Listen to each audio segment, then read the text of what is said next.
boa noite também. Só tá eu aqui. E professor, boa noite. Tudo bom? Júlio, Eduardo, Bia. Tudo bem? Bem, Como é que vocês estão aí?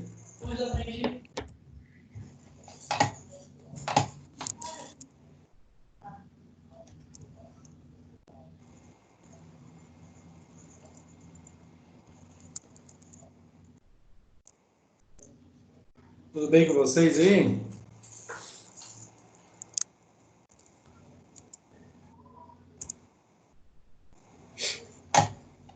Eu mandei o link para vocês aí da frequência de hoje, tá? Ok? vai mandar no grupo também, professor? Oi? Vai mandar no grupo também? Pode ser. Posso mandar lá. Mandar lá.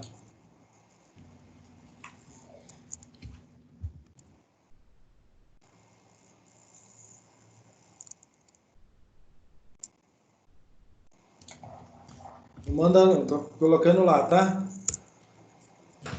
Beleza. Já foi. Já foi. Oi? Nossa senhora, quem que é esse homem?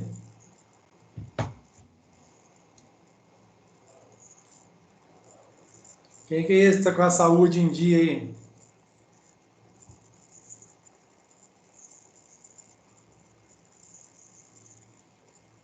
E aí, pessoal, deixa eu ver quantos já temos aqui. 3, 6, 9.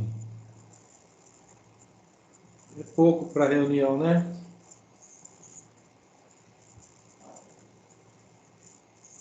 E aí, como é que vocês estão se virando com o coronavírus aí? Aumentou o número de casos aí em Paranavaí? Diminuiu? Como é que tá aí?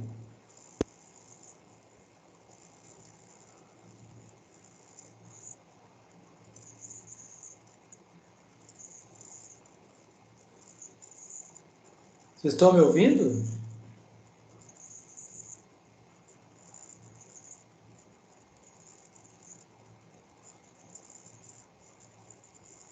Tá bom. E aí, responde para mim, como é que tá aí os casos de coronavírus aí na cidade de vocês? Só que aumenta, Júlio?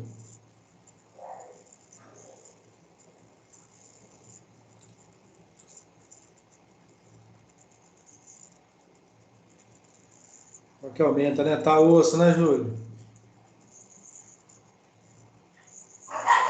É, imagino, cara. O negócio tá fácil, não. Ô, Mário, responde a frequência no formulário lá, tá?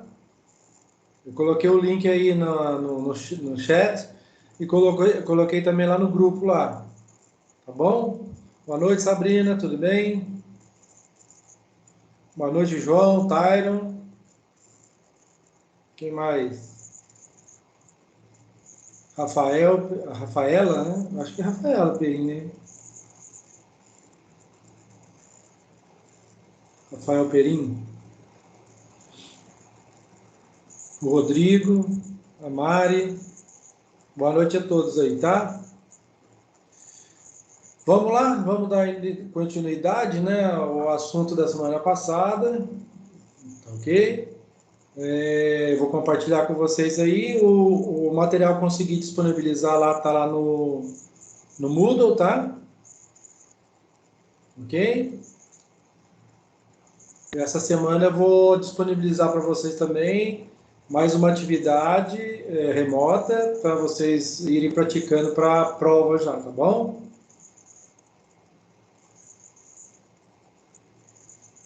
Beleza? Vou compartilhar com vocês aqui, então, a página lá.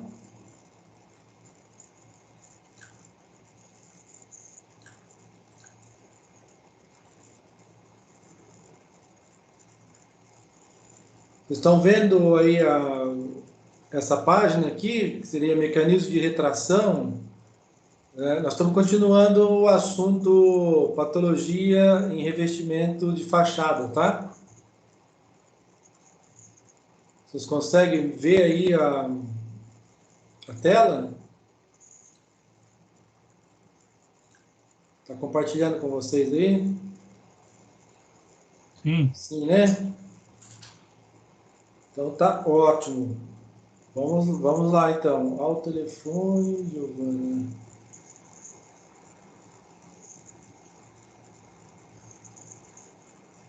Tá. Então vamos lá, vamos dar continuidade lá, né?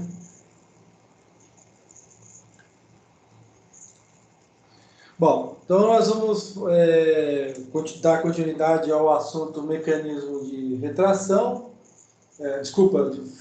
fissuras em revestimento de fachada, tá? E tentar entender aí como que funciona o mecanismo de retração.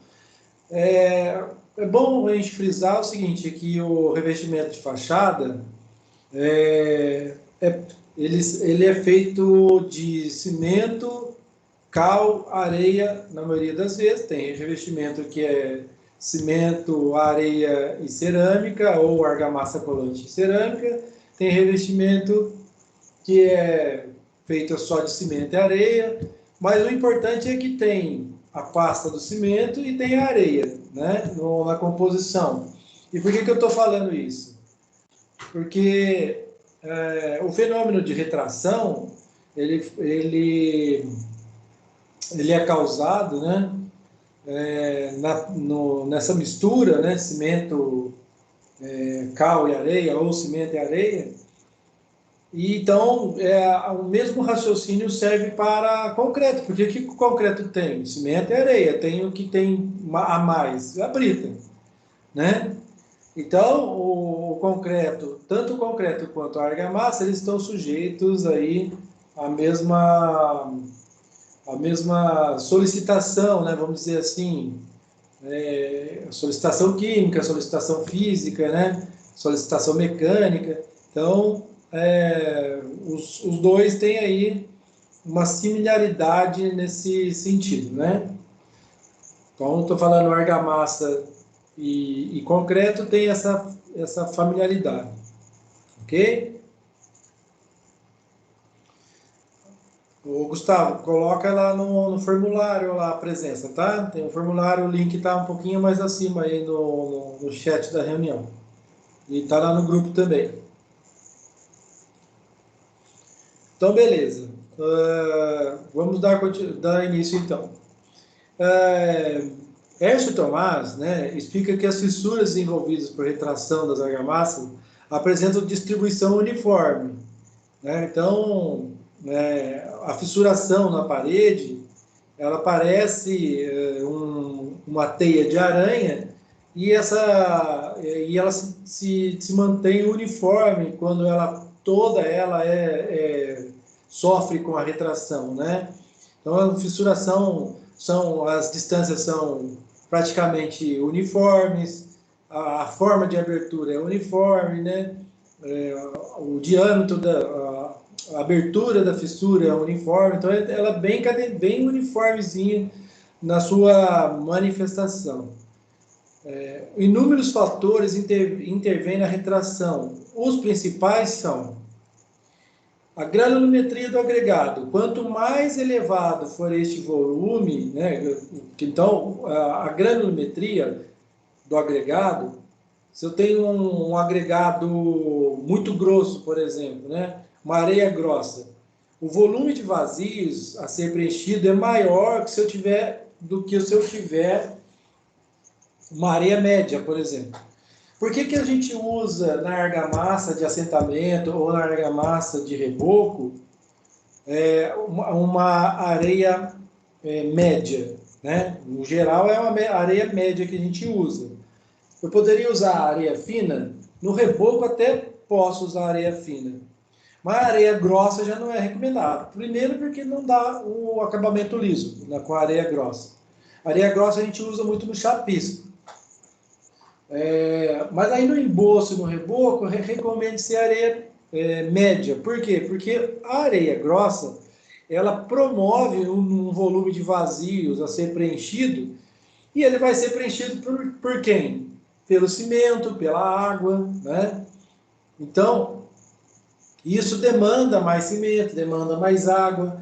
E depois nós vamos ver aqui mais à frente, quanto mais cimento, mais água, mais retração. Então, a granulometria ela pode influenciar exatamente por ter volume de vazios a ser preenchido maior se comparado com uma areia média, por exemplo. Tá? Bom, a quantidade de água de argamassa também influencia na retração. Por quê? À medida que quanto maior a relação de água aglomerante, maior a retração por secagem. Então, assim, se eu preciso se eu colocar muita água, para dar a liga, eu vou precisar colocar mais cimento. E aí, ou mais cal, né? E aí, o que vai acontecer? Mais cimento, mais cal, mais produto fino, mais retração. E se é mais retração, precisa de mais água. E aí eu começo a entrar num ciclo vicioso. Mais água, mais necessidade de cimento, mais necessidade de cal, mais retração. Então, a quantidade de água pode influenciar na retração, além de também prejudicar durante a evaporação, né? A evaporação com uma pasta com mais água, ela é mais rápida, né? Mais rápida no sentido de perder mesmo para o meio ambiente. Então, aí a velocidade de fissuração também é maior.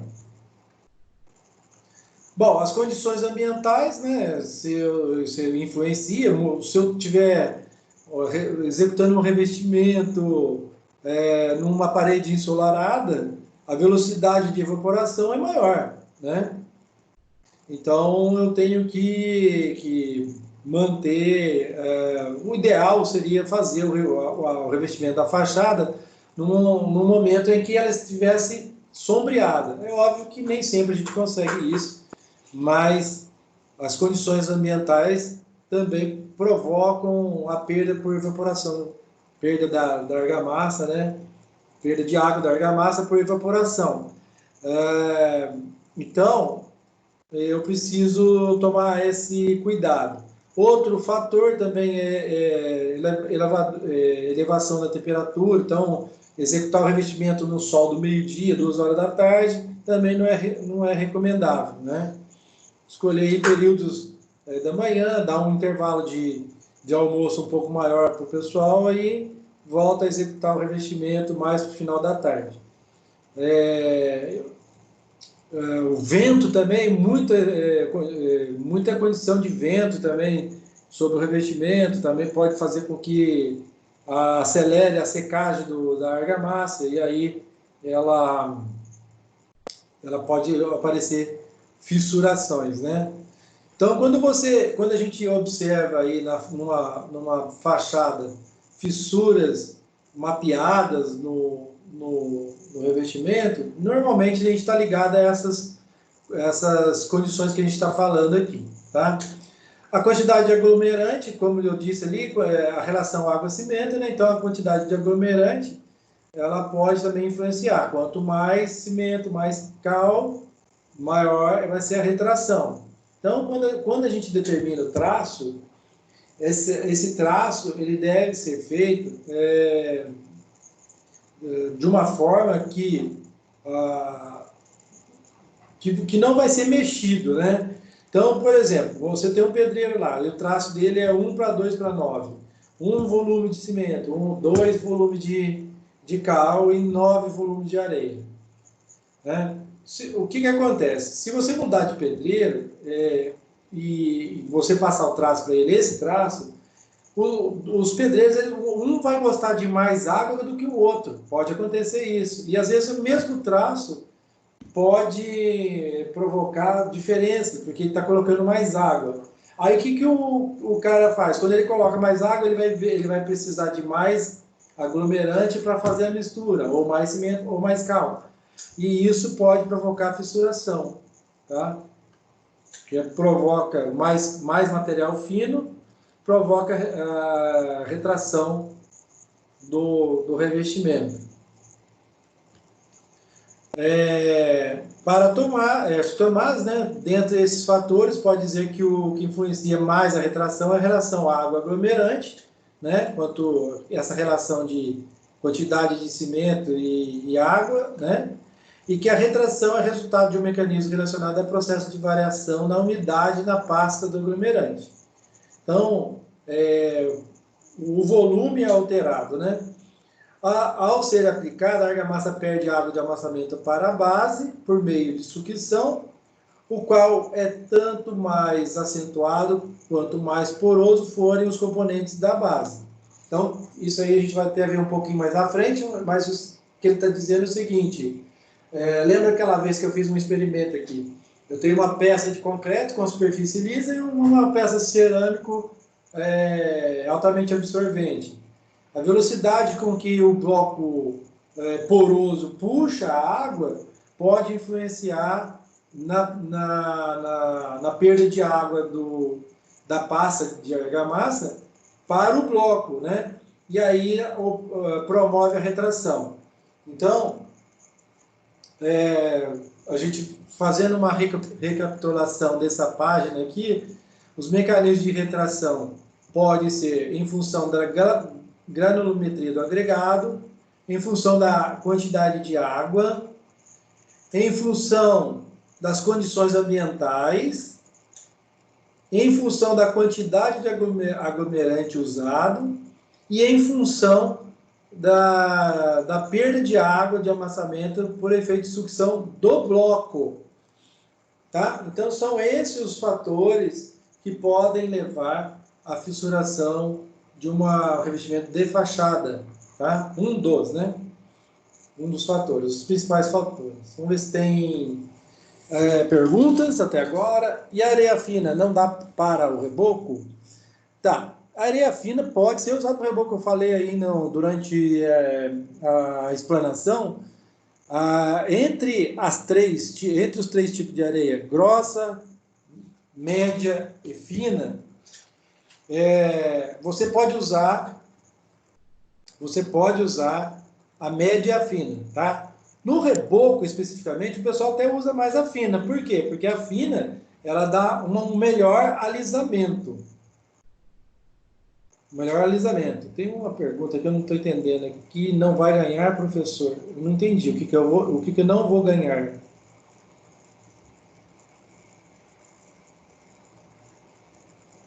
Não sei. Mas voltando à pergunta. A areia fina, os pedreiros gostam de usar. Gostam de usar a areia fina. Só que é o seguinte, a areia fina, ela como eu disse ali, né, ela tem ela precisa de mais água para fazer a mistura. Então, há um risco de fissuração, tá? Então, se você puder usar areia média, é melhor. Se não puder, pode usar areia fina. O que não dá para usar no reboco é areia grossa, como diz aí o autor, né? A areia grossa, novamente, ela é recomendável para o chapisco. Na região aí... Qual região que é, Matheus? Qual lugar que é? Paranavaí? É usar da areia média, o Matheus está dizendo aqui.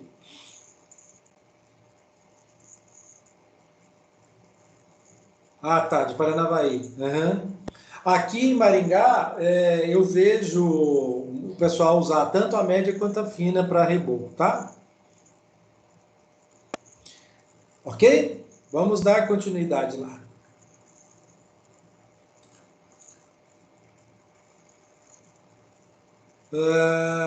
Também influem as condições de temperatura, incidência solar, umidade relativa e velocidade do ar, como eu já tinha dito alguns parágrafos acima aí.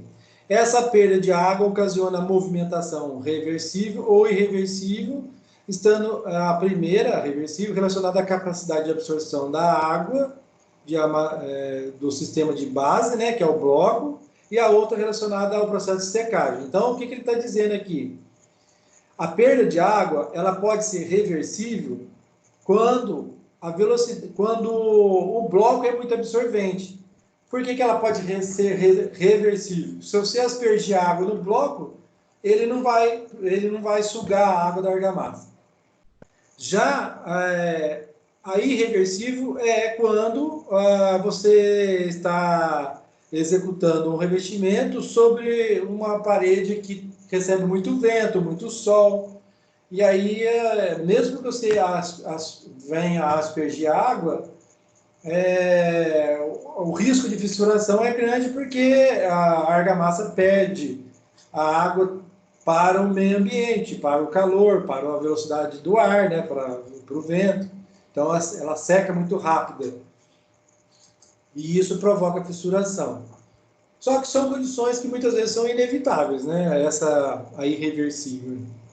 Já a reversível, ela pode ser evitável, porque basta você ou usa bloco menos absorvente ou asperge água no bloco. Bom, Tomás explica que, em função da trabalhabilidade necessária das argamassas, normalmente são preparadas com água em excesso, o que vem acentuar a retração. Então, o que eu falei? Mais água, mais trabalhável, né? Fica mais fácil de misturar, só que, em compensação, perde-se água para o meio ambiente de forma mais rápida e aí dá a retração.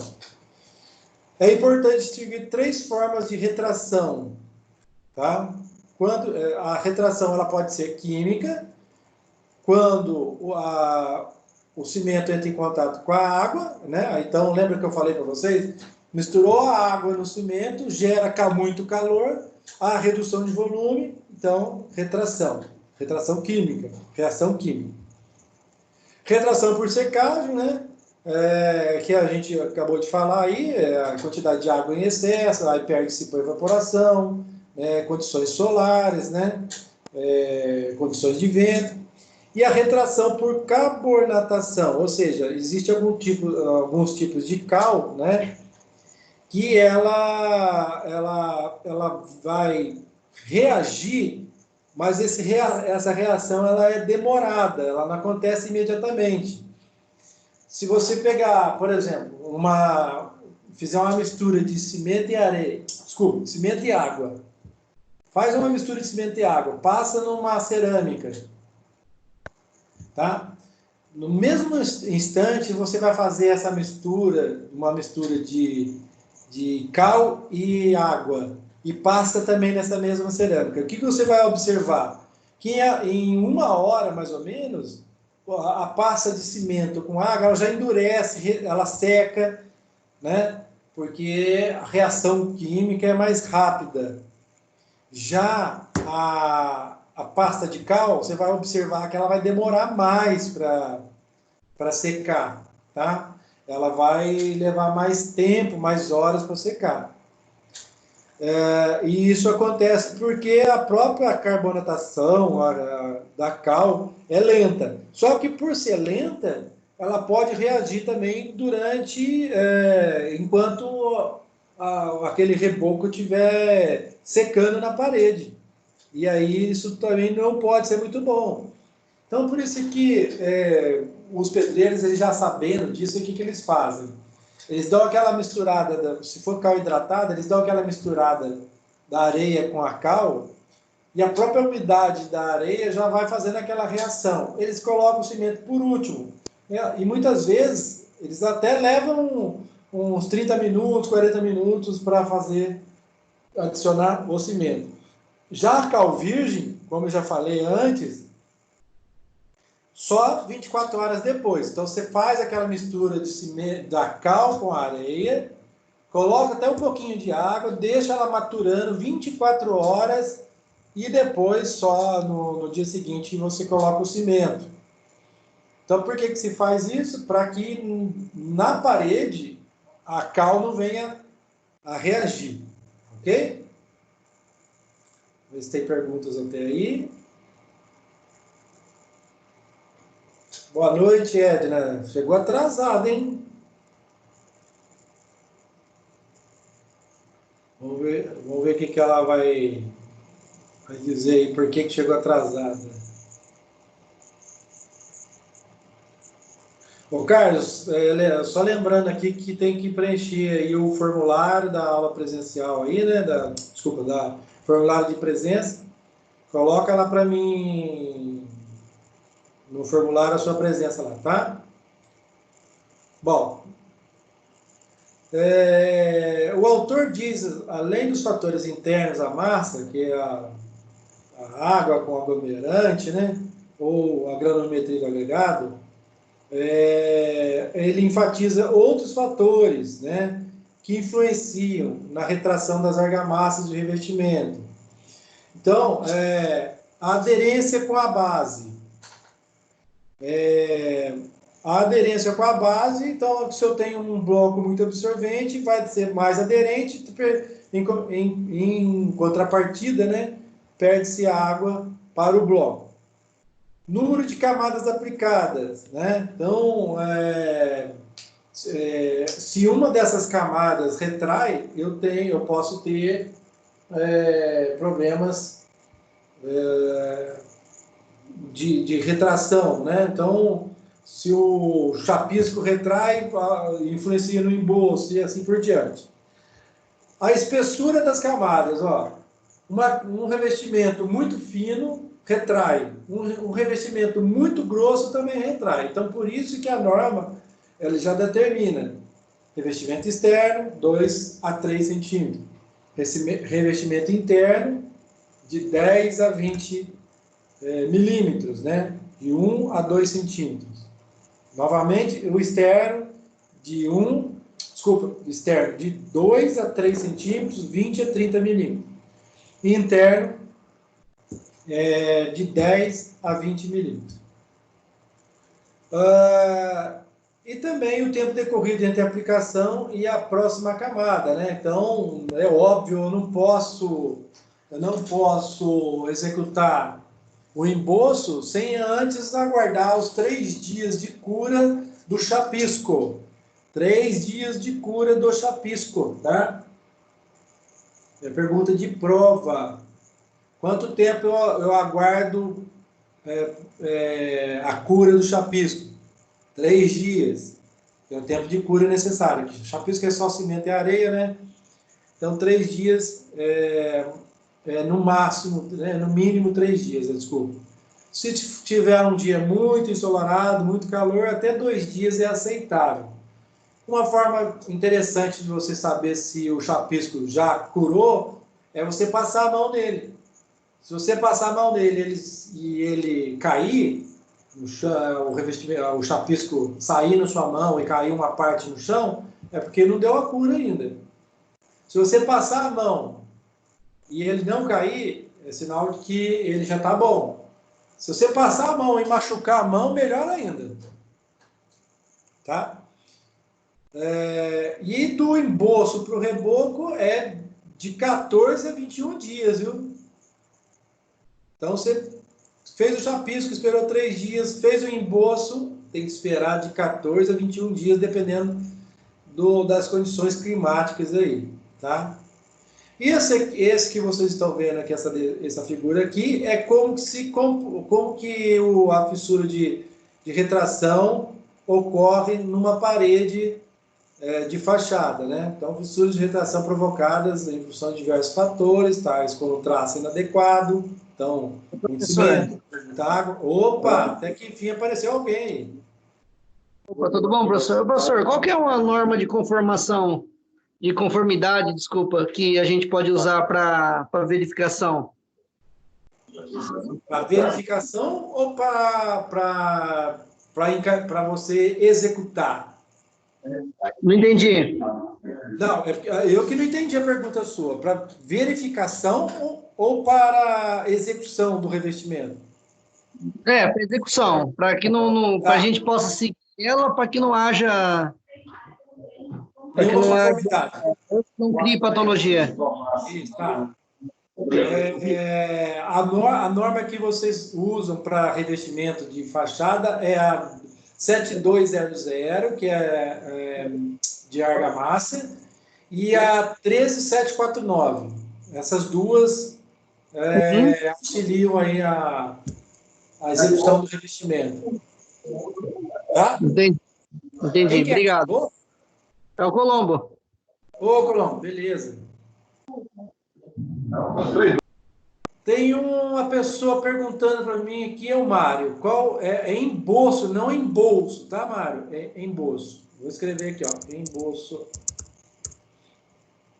A diferença entre embolso para reboco é o seguinte: o embolso é a camada que vem logo depois do chapisco. E ele não precisa ter um acabamento fino, tá? Por quê? Porque ele serve também para assentar cerâmica. Então, se ele for até áspero, é até bom.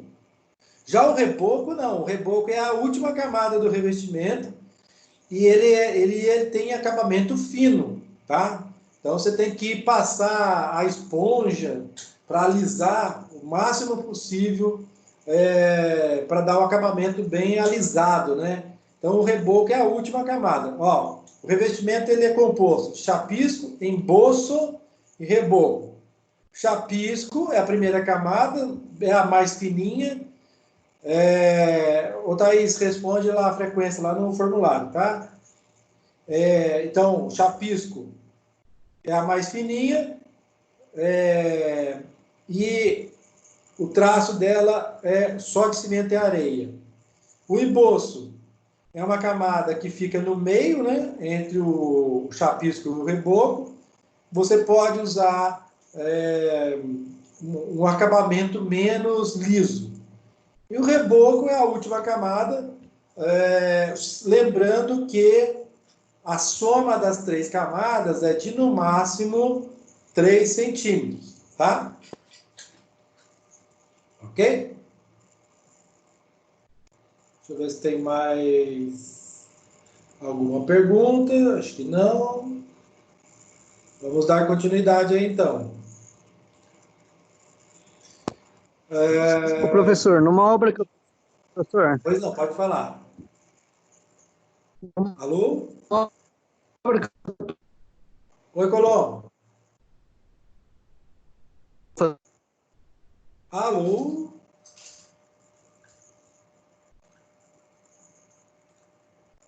Alô?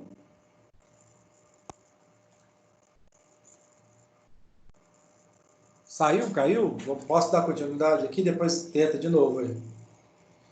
Bom, aqui tem vou pular essa parte aqui, porque eu separei para vocês aqui os pontos que é mais interessante para vocês, né? Bom, a tração do revestimento, né, devido à retração, cresce com a espessura da camada de revestimento e também será tanto maior quanto mais rica for a argamassa em cimento, tá? Conclui Fiorito, que é o autor desse texto aqui, desse parágrafo. Nesse sentido, recomenda a argamassa de menor modo de elasticidade, ou seja, com teor moderado de cimento. Teor moderado de cimento. Bom, aí nós vamos ver aqui alguns estudos que falam sobre o traço, né?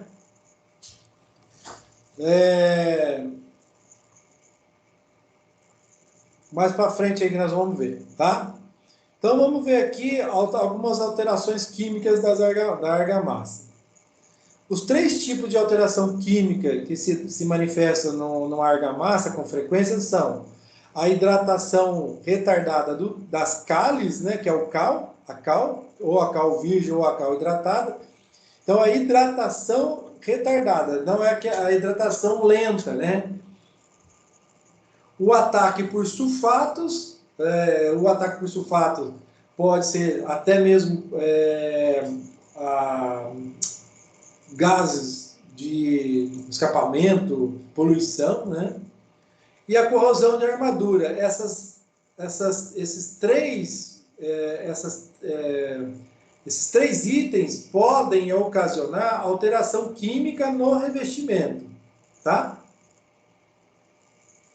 Bom, a hidratação retardada das cálices é aquilo que eu falei, uma cal bem hidratada, parcialmente não apresenta óxido livre de magnésio, então, assim, é o atraso mesmo da cura da cal no revestimento, tá?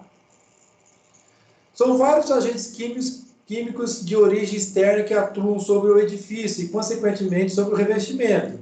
Por isso, uma argamassa deve estar preparada para a ação desses agentes. A pergunta é: qual a composição de argamassa mais adequada para cada tipo de agente?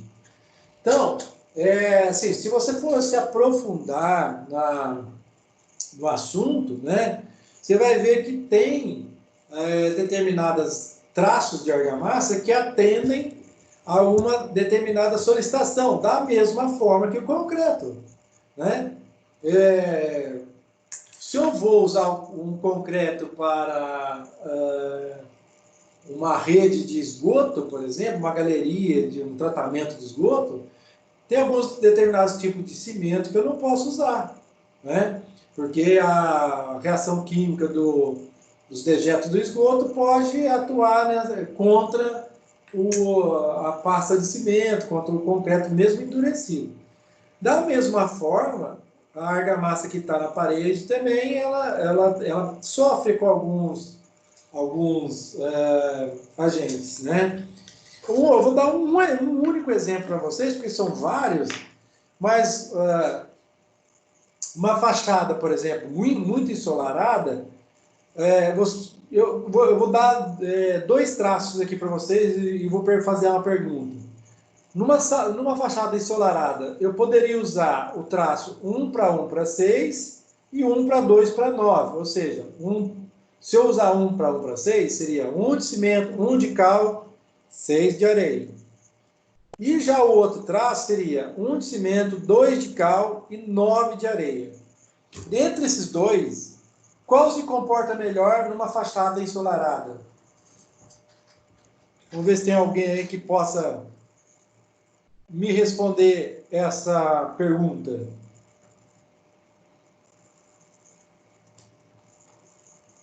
Chuta, pode chutar.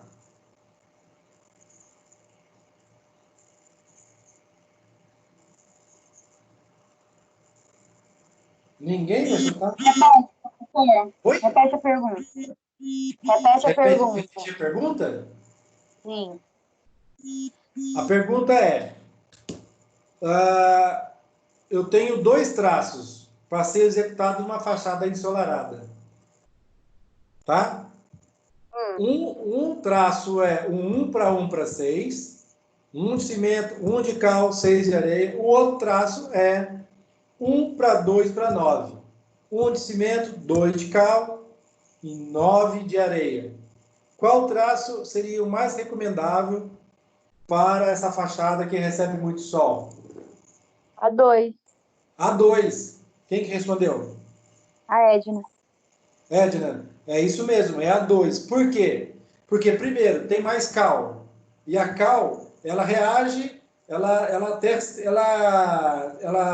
reage com mais lentidão, né? Isso é o primeiro ponto. Segundo ponto, tem mais areia. Então, se tem mais areia, a quantidade de cimento não mudou, né, nenhum para os dois traços, mas como tem mais areia, proporcionalmente, em comparação ao primeiro, tem menos cimento, né, porque você tem mais agregado. E aí, ele endurece com menos velocidade e ele mais trabalhável. Então, numa fachada ensolarada, a argamassa que tem mais areia e mais cal é a mais recomendável, do que a outra que vai endurecer com mais velocidade, tem mais cimento, né? Se comparado, né? Porque o volume de cimento é o mesmo, mas mudou a quantidade de cal e mudou a quantidade de areia. Então, a que tem mais cal e mais areia é a mais recomendável, ok? Isso é só para vocês terem ideia de tanto quanto é complexo o assunto, né? Muitas vezes fala assim, fissurou o revestimento, né? Quais são as causas? Não é assim tão fácil chegar no diagnóstico. Mas quando você já tem aí todos esses pontos frisados, né? como eu estou fazendo com vocês aqui, fica mais fácil chegar ao diagnóstico. Ok? Bom, aí eu tenho alguns estudos aí mais à frente, que até aqui fala bastante sobre o desempenho inadequado com origem e especificação de material, é tudo isso que a gente já falou de uma forma mais aprofundada, né? Como eu disse, eu estou passando aqui, separando só os pontos que eu acho que é mais importante para vocês, né? Vamos chegar aqui nos traços aqui. Aqui, ó. Então, aqui, ó, é um estudo feito por Cincoto, tá? Num trabalho da USP. Vou aumentar aqui um pouco a tela. Ele pegou e fez um estudo de consumo, qual que era a variação de consumo de cimento e cal, né? Por metro cúbico, né, de areia seca, em argamassa de revestimento em 4 regiões do Brasil. Inclusive, eu esqueci de marcar aqui a Rio de Janeiro. E observou o seguinte, que dependendo da região, né, o mestre de obras, ou o pedreiro, tem uns que não gostam nem de usar cal, e outros usam a quantidade de cimento até um pouco exagerado, né? E em diferentes regiões. Então, ele fez a entrevista com vários profissionais e ele observou que no Rio Grande do Sul, por exemplo, a quantidade de cimento por metro cúbico de areia é de 160 a 320 quilos, né? Se eu pegar aí um saco de cimento tem 50 quilos, né? Vamos pegar aqui, fazer essa conta rapidinho aqui. Bom, 160 vai dar 3 sacos de cimento por metro cúbico de areia, né? 3 sacos de cimento até 6 sacos de cimento no Rio Grande do Sul. Já em São Paulo, ele coloca 110 quilos, ou seja, 2 sacos de cimento. Ó, já diminuiu 1 saco de cimento. E coloca 170 quilos de cal. Já no Rio Grande do Sul, ele coloca de 180 a 240 quilos de cal. Então, você vê, ó, a mesma quantidade de areia. Tá? No Rio de Janeiro, não coloca nem cal. Né? Na verdade, lá no Rio de Janeiro, eles colocam, substitui a cal por saibro. E isso foi nessa época, em 1995, né? Então, ele substitui a cal pelo saibro. Por quê? Porque é uma cultura lá. Não coloca a cal, coloca o saibro, que é uma argila, né? Vai dar trabalhabilidade, só que com o passar do tempo, o revestimento fica desagregando com mais facilidade.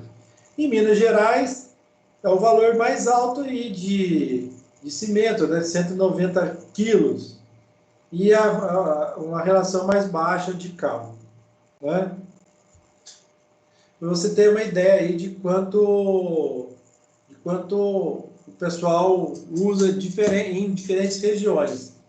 Então, o ideal é que você faça o traço, determine o traço para o pedreiro, de forma a ele fazer em volumetria, para que em diferentes regiões você tenha o mesmo traço. Ok? Deixa eu ver se tem alguma pergunta até aí. Isso, saber onde ensolarado, comendo cimento.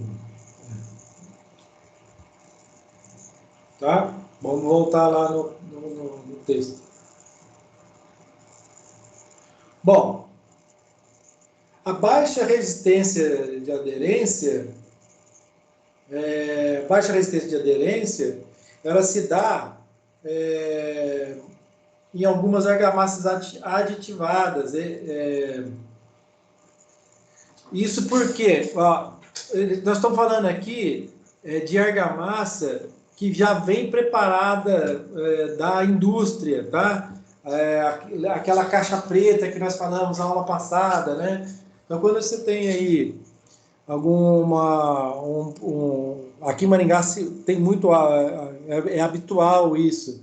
Você compra uma caçamba inteira de argamassa industrializada, que você só mistura o cimento quando ela chega para rebocar uma casa, por exemplo, você compra uma caçamba, daí você não precisa estocar saco de cal, não precisa estocar areia, você não vai lá na caçamba, pega a argamassa, só mistura o cimento nela, né, e aplica no reboco. Só que o que acontece? Como ela é industrializada, às vezes ela vem com alguns aditivos que promovem bolha de ar nessa argamassa. Tanto que quando você pega essa argamassa, você faz aquela misturada nela, você vai ver ela cheia de bolhas na superfície, inclusive.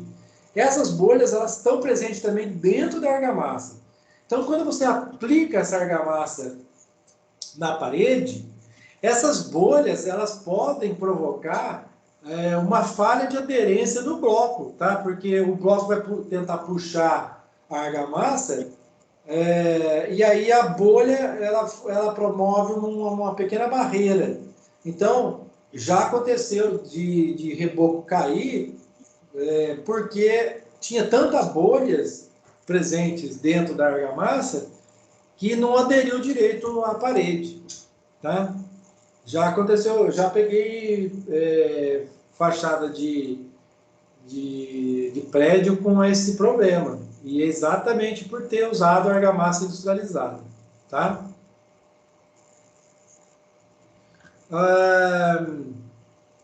As manifestações de desempenho inadequado com origem nas especificações de materiais constituídos e na produção da argamassa, em geral, ocorrem com muito mais frequência do que se imagina. Como já foi exposto, alguns materiais não são indicados para a formulação dos traços. E aí eu vou falar alguns deles aqui. Então, um deles é o aditivo formador de bolhas, né? Ele dá trabalhabilidade, mas forma bolhas, tem que tomar cuidado. O outro, a utilização de cimento pode-se observar que alguns tipos de cimento podem elevar a resistência em virtude da sua maior finura, porém também pode elevar a probabilidade de fissuração. A gente já falou isso alguns parágrafos para trás aí. Ainda sobre o cimento, na preparação das argamassas, sempre que possível, do chapisco, em qualquer circunstância, deve-se evitar o uso de cimento de alto forno ou pozolânico, pois a camada muito fina do chapisco favorece a rápida evaporação da água. Então, não é recomendável usar cimento de alto forno e cimento pozolânico para o chapisco. Para o reboco, pode usar. Para o embolso, pode usar. Por quê? Porque você acaba misturando a cal e a espessura da argamassa é um pouco maior. Já o chapisco é uma camada muito fina, e o cimento alto forno pozolânico ele é muito fino também. E aí essa finura do cimento faz com que você consuma mais água, e aí essa água se perde por evaporação, né? Então, não é recomendável você usar no chapisco o cimento de alto forno ou pozolânico, tá? Em geral, o que se observa é o seguinte: quando você usa esses cimentos, você aplica o chapisco, mesmo depois de 3 dias, você passa a mão no chapisco, o chapisco continua se soltando. Por quê? Porque a água se evaporou com muita rapidez e não aderiu no bloco. Porque para aderir no bloco, precisa daquela água seja puxada pelo bloco. Tá? Quando a cal hidratada, você usa a cal dolomítica, que em função da sua hidratação mais lenta, em comparação com as outras cal, né? Então, tem alguns tipos de cal que vem com essa mistura cal dolomítica.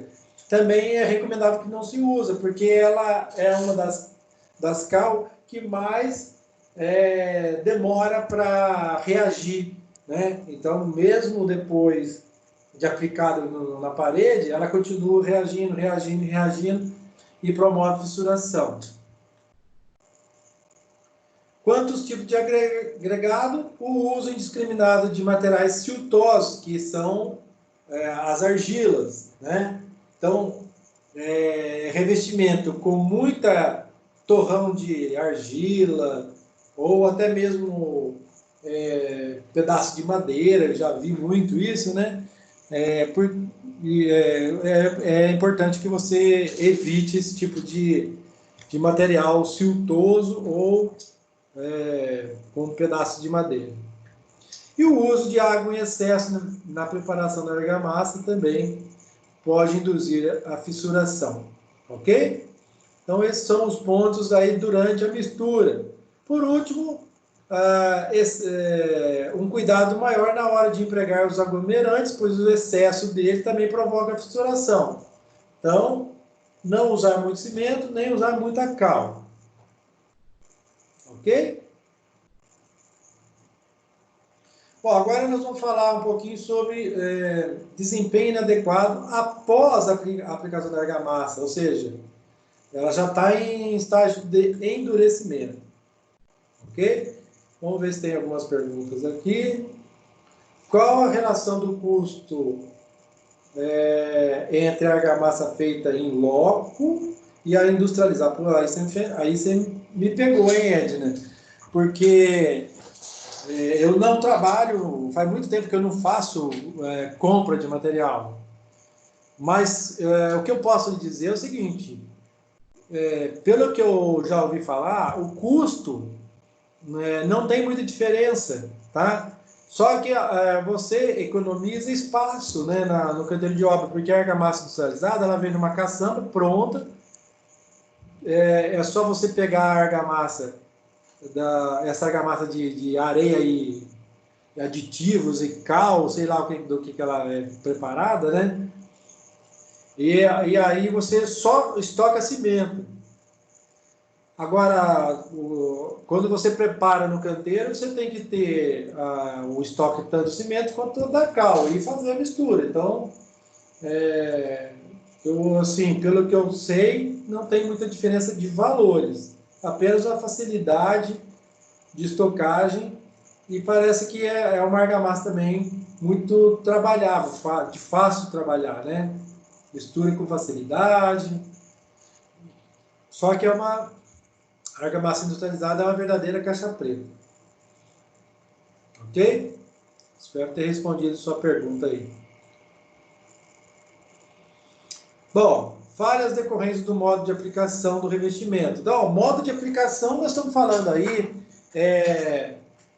se você tiver um pedreiro forte, que vai pegar a colher de pedreiro e vai chapar a massa com força, né? É óbvio que a argamassa vai aderir com vontade na parede. Ao passo que se você tiver aí um pedreiro fraquinho,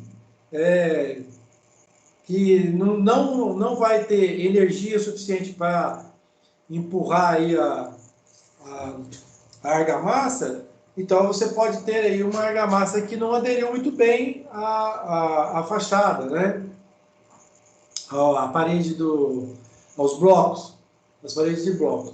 Então, isso é considerado uma falha decorrente de modo de aplicação, tá? Vamos ver o que eu separei para vocês aqui. Outro problema. Tomás comenta que, em função de irregularidade geométrica das estruturas e das alvenarias, né? Então, paredes muito tortas, fora de prumo, os revestimentos argamassados chegam a receber engrossamentos notáveis, né? Ele, por exemplo, Tomás, já constatou um reboco na ordem de 22 centímetros num prédio de 30 metros de altura. 22 centímetros.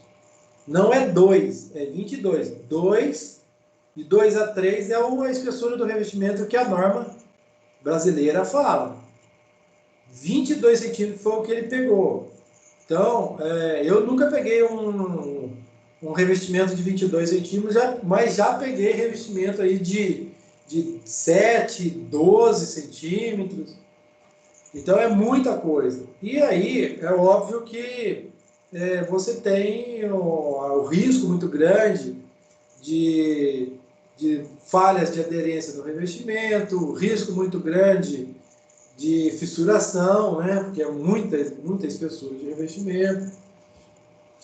Tem um prédio aqui em Maringá que, para não acontecer isso, a fachada veio com revestimento de uma espessura, aí colocaram um detalhe arquitetônico no meio do caminho para mudar o revestimento. Criou-se um detalhe arquitetônico, tipo um degrau na fachada, para que não engrossasse demais o reboco até. E é um prédio de alto poder aquisitivo aqui em Maringá. Tá? Ver se tem alguma pergunta. Não.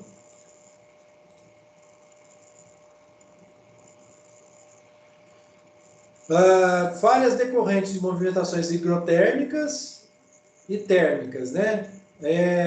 A gente já até abordou um pouco sobre isso aí, mas separei algumas coisas para vocês aqui, né?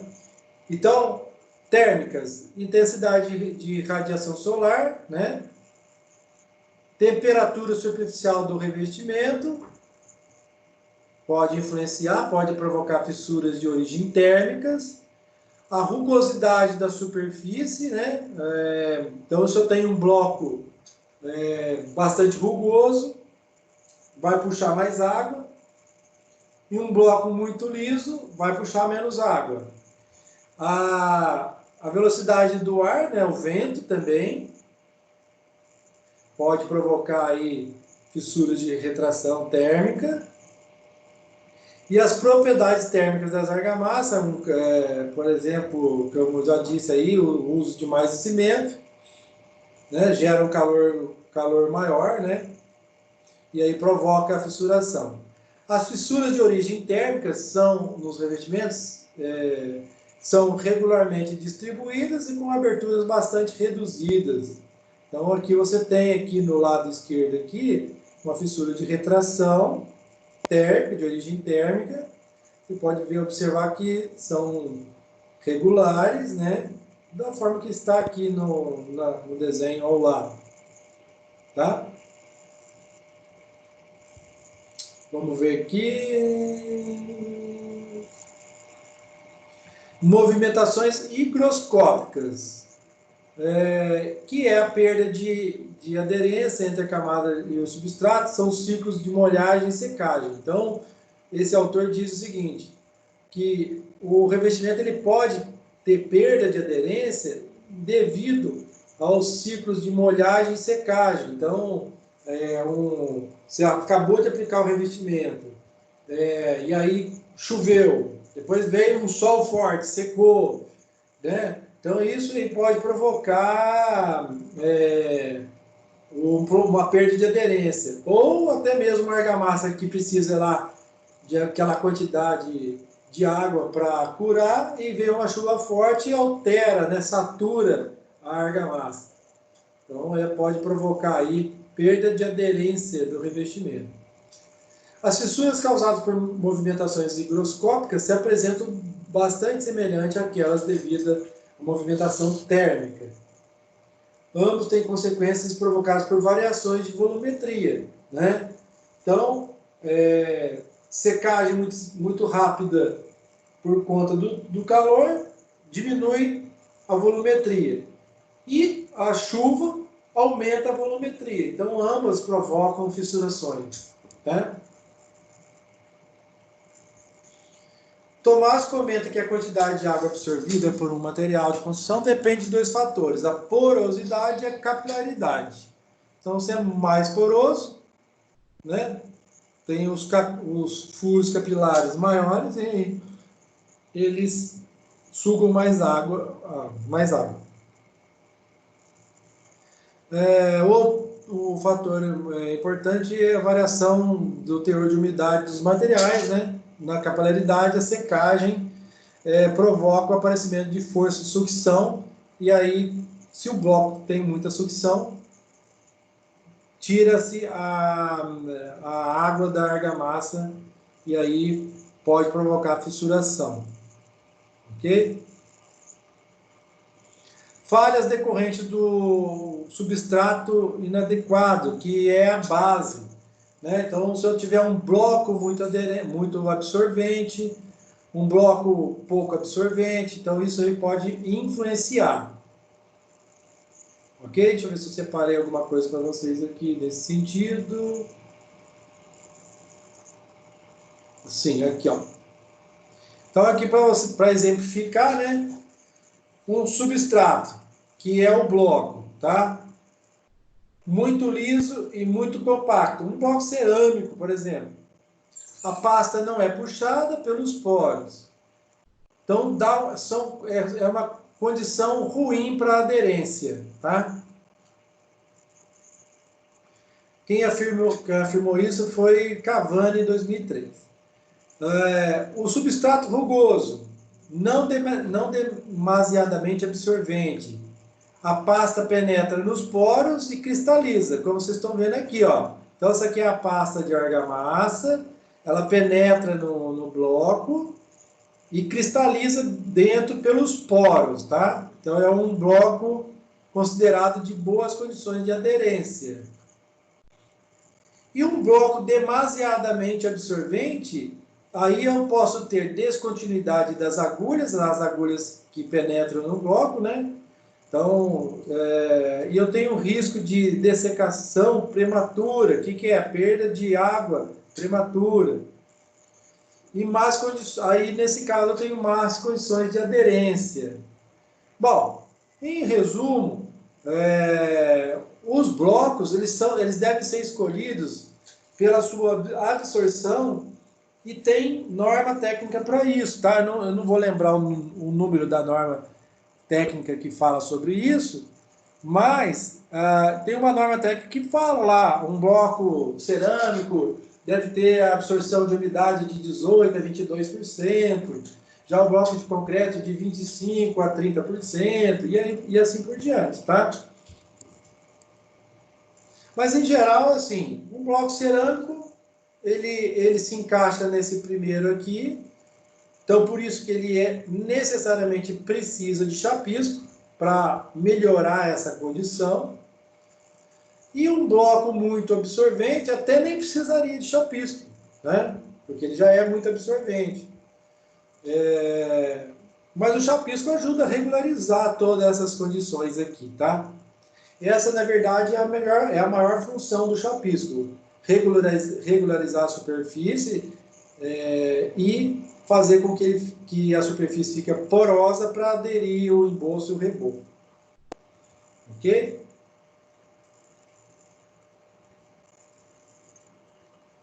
Aqui eu tenho uma fachada, a fachada anterior aqui, foram provocados por diferente comportamento entre alvenaria e estrutura, né? Então, vocês acham que estão vendo o tijolo aqui, mas na verdade isso é o revestimento, que acabou acompanhando aí o desenho dos blocos, né? Na onde tinha as vigas não aparece isso, e onde tinha os tijolos aparece. Né? Então, é uma argamassa muito porosa, camada muito fina, retenção de água pelos blocos, aí provocou tudo isso aí. Tá? Nessa outra aqui, nessa outra fachada, eu tenho um mapeamento dos blocos, do revestimento em função da pouca espessura do revestimento. Esse prédio aqui foi até uma obra que entrou na minha pesquisa, né? De um prédio lá em São Paulo, que o reboco tinha 17 milímetros, ou seja, a norma fala de 20 a 30, como ele tinha 17, 18 milímetros, era abaixo do que a norma pedia, e aí os desenhos dos blocos apareciam por conta dessa pouca espessura do revestimento. Tá? Então, uma das causas do bloco aparecer no reboco é exatamente a pouca espessura do revestimento.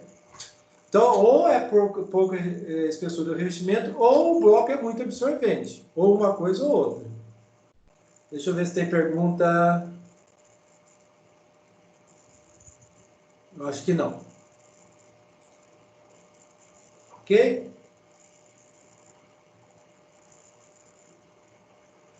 Bom, aí né, tem esse. Eu não vou me perder muito tempo aqui nessa tabela. É uma tabela parecida com aquela que a gente já falou na aula passada.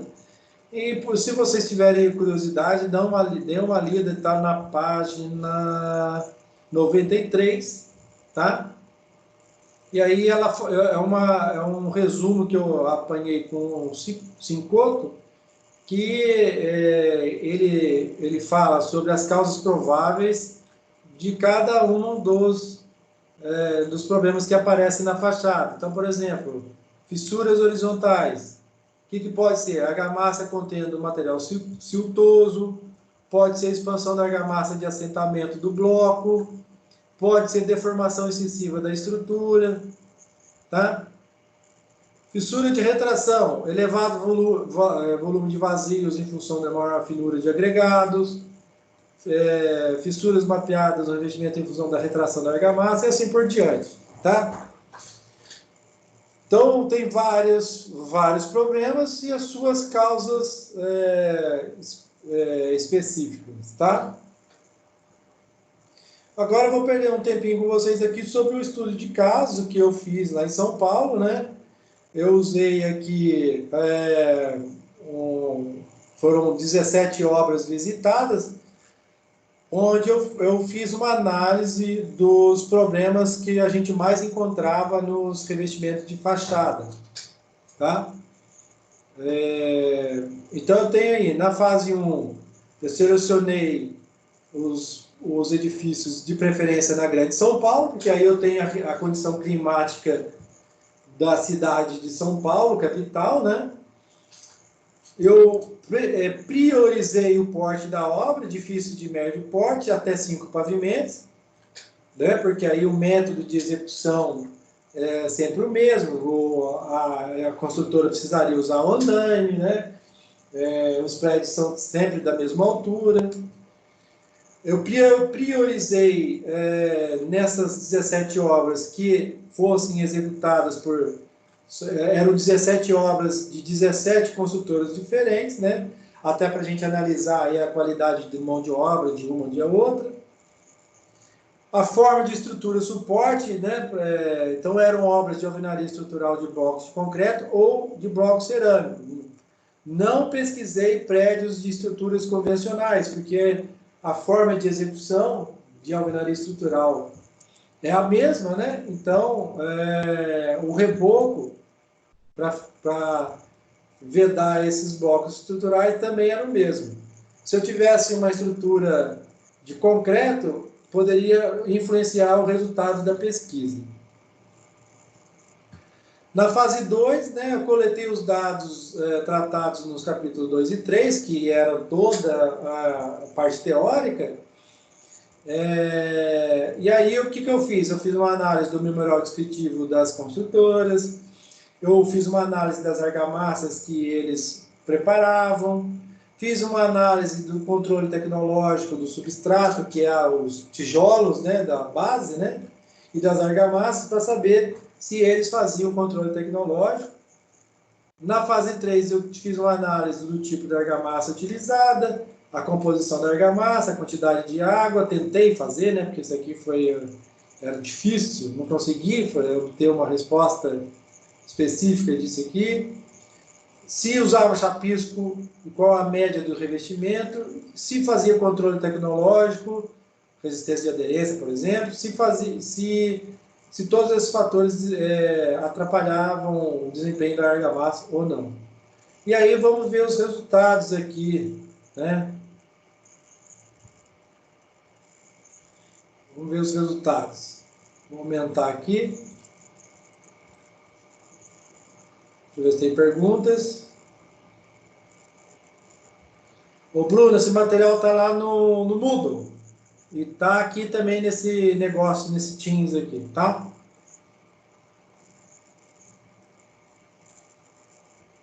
Vamos lá, voltar aqui. Tá. Então, as construtoras. Quais o tipo de argamassa que eles lá, né, lá em São Paulo, né, eles usavam mais? A industrializada, 35% das 17 usavam argamassa industrializada. Das industrializadas, eram argamassas intermediárias, que é só de cal e areia, 50%. E a argamassa mista, que já vem pronta, ela já vem pronta, até com cimento ela já vem, só que ela fica presa em containers, era o outro 50%, tá? Definição dos traços. Então, assim, quem que definiu os traços? A entrevista era feita com os engenheiros, tá? Então, quem definiu os traços obteve bons resultados em outras obras. Então, o traço era definido em função de bons resultados em outras obras. Só que aí é o seguinte, eu tenho uma crítica a falar sobre isso. Se você tem um bom resultado em uma outra obra, em uma outra situação, onde venta mais, onde tem mais calor, né?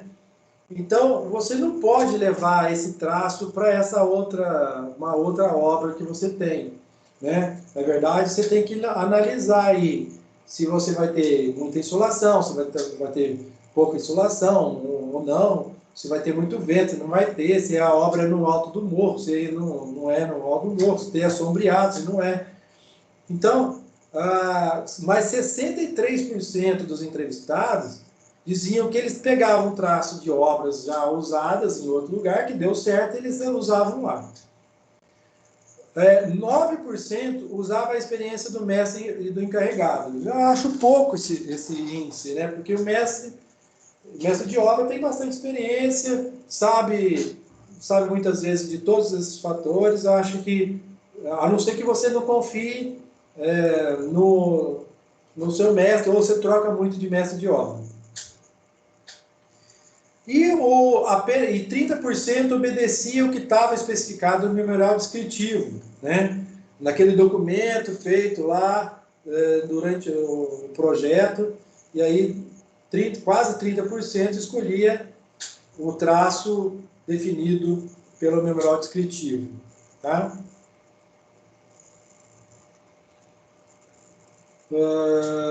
Deixa eu ver, aqui eu fiz uma análise dos traços usados nas obras, ó. 1 para 9 na obra A, 1 para 2 para 9 na obra B, na C também, na E, tá? Aqui tinha traços, aqui as empresas que usavam argamassa industrializada, tá? Outras, aqui eles colocavam um saco de cimento, um saco de cal, então não é 1 para tantos litros de areia, né? Porque tem que converter aqui em volume, né? E assim por diante, só para vocês terem ideia aí, ok? Deixa eu ver, o que mais? O fator água-cimento, isso aqui a gente pegou mais ou menos, não foi muito bem, isso aqui era um depoimento, você perguntava para o engenheiro, ia perguntar para o mestre de obra, ele já falava outra quantidade, então não é muito confiável essa relação água-cimento aqui, né? O que mais? A espessura do revestimento. A obra A com 20, obra B com 22, obra C com 25, né? A obra D 10 milímetros, da metade do que pede a norma, né? Obra E 12, e assim por diante, né? Na média, deu abaixo do que a norma pede, que é de 20 a 30, né? Chapisco comum, traço 1 para 3. Então, 82% das obras usavam chapisco comum. Isso é até bom, um índice que eu achei bom, né? Controle de absorção de água, né? Olha lá, ó, resultados do ensaio. Então, bloco cerâmico, 18%. Então, as obras A, B, C e D faziam controle. A obra E e F não fazia controle nenhum. E assim por diante. Quais eram os resultados, né? Bloco com 6% de absorção. É um bloco pouco absorvente, né? E assim por diante. Controle tecnológico de aderência. As poucas obras exerciam esse tipo de controle, né? Controle tecnológico, na verdade. Algumas de aderência, outras não faziam nada, né? Outras faziam resistência de compressão. Gente, já estou falando de argamassa que vai ser aderida no reboco. Vou fazer o ensaio de resistência à compressão para quê? Para quê? Né? Não faz sentido. Não. Resistência de aderência faz sentido. Né?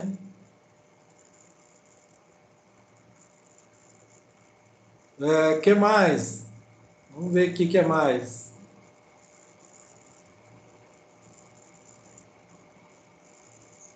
Aqui a quantidade de cimento, né? Vamos ver aqui a água de amassamento. Eu faço um comentário aqui. Eu tenho mais aqui.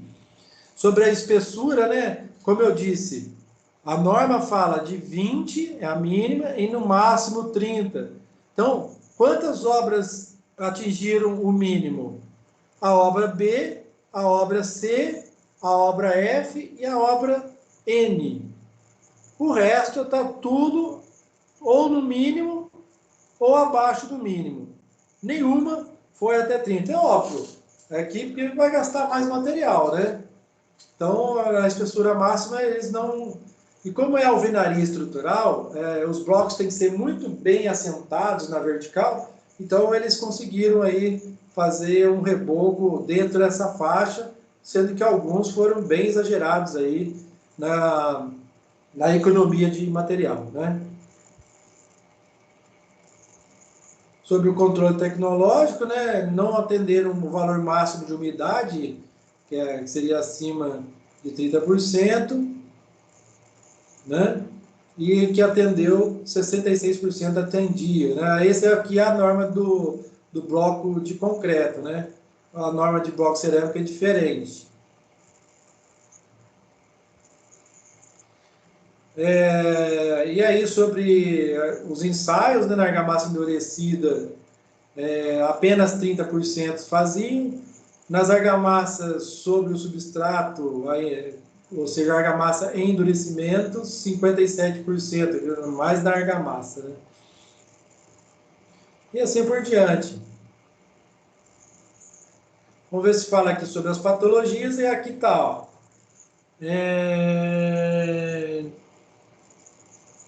Espessura média do revestimento, e aí eu tentei fazer uma relação aqui. Fissura de retração. Aonde aparecia? Na obra D, porque tinha 10 milímetros de espessura. Na obra E, tinha 12 milímetros de espessura o revestimento. Na obra K, tinha 20. Na obra L, tinha 18 milímetros. Então, quanto mais fino era o reboco, mais chances de fissura de retração. Mapeamento do bloco, a mesma coisa, tá? Quanto mais fino, mais chance de mapeamento dos blocos. Fissuras horizontais. Então, você observa que na fissura horizontal não tem muita relação com a espessura do revestimento, porque o revestimento até tinha uma espessura interessante. Revestimento pulverulento. O que é pulverulento? Revestimento que você passa a mão e solta na sua mão. Então, a obra O, desculpa, tinha uma espessura de apenas 15 milímetros, né? E assim por diante. Tentei fazer essa relação aí. É isso aí, gente, ó. Então, aí tem as conclusões, né, de todo o trabalho. Eu não vou ler aqui, porque aí vocês fiquem, quem tiver curiosidade, fique à vontade. E a gente encerra esse assunto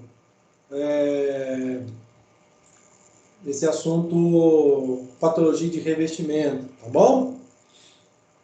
Estou à disposição para perguntas. E se não tiver, nós vamos fazer um intervalo um pouquinho maior aí.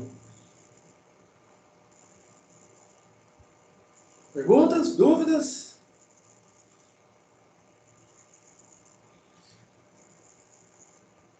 Podemos encerrar então? Então, eu vou desejar para vocês aí uma boa semana. Se cuidem bastante aí e uma boa noite para vocês, tá bom?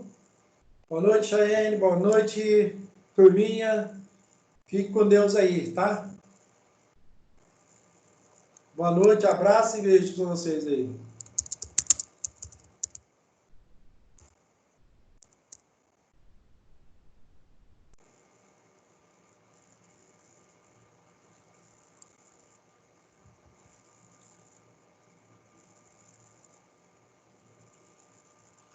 Fica com Deus aí.